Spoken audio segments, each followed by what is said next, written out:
Musiime awolereza bannakibiina ki National Unity Platform. Munnamateeka Kakulu Tumusiime awolereza bannakibiina ki National Unity Platform abavunaanibwa omusango gw'okwetaba mu kukola dduyiro eyeefaananyirizaako ow'amagye asaba ekkooti y'e Kawempe ebadde ekubirizibwa omulamuzi Damali Agumasiimwe okulagira oludda oluwaabi okulekerawo okwongera abantu abalala ku fayiro y'omusango guno kyokka nga n'abantu baabwe abaasooka okuvunaanibwa tebawozesebwanga.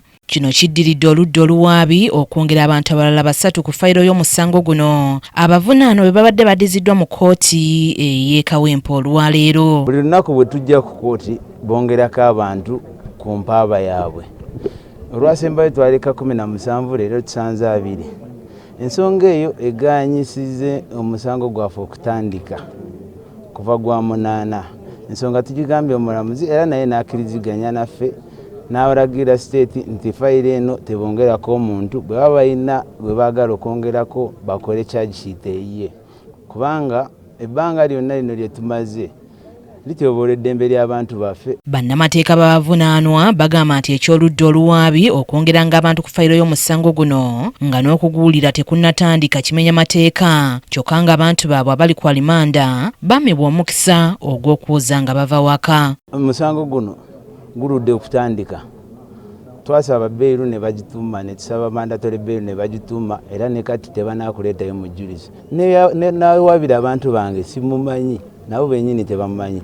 Kyekyennaku kye tutaddewo omulamuzi era n'akkiriziganya naffe n'agamba state alekeraawo okwongerako abantu bonna tusooke tuwulire omusango guno. Bw'atyo omulamuzi Damali Agumasiimwe akkiriziganyiza n'oludda oluwawaabirwa era n'alagira ab'oludda oluwaabi obutaddamu kwongera abantu balala ku fayiro eno nti bwe baba nga balina abalala ab'okuvunaana babakolereyo fayiro empya. Bannamateeka babawaabirwa mu ngeri y'emu bawakanyiza ekya gavumenti okwagala omusango guno okutambulanga nga tewali bannamawulire nga bagambye nti kino kikyamu okuva lwekiri nga gukwata ku buli muntu n'eggwanga lyonna kale nga gusaana okuwulirwa mu lujjudde nga buli omu agoberera. Nti mukwata amawulire nga tuli mu kooti.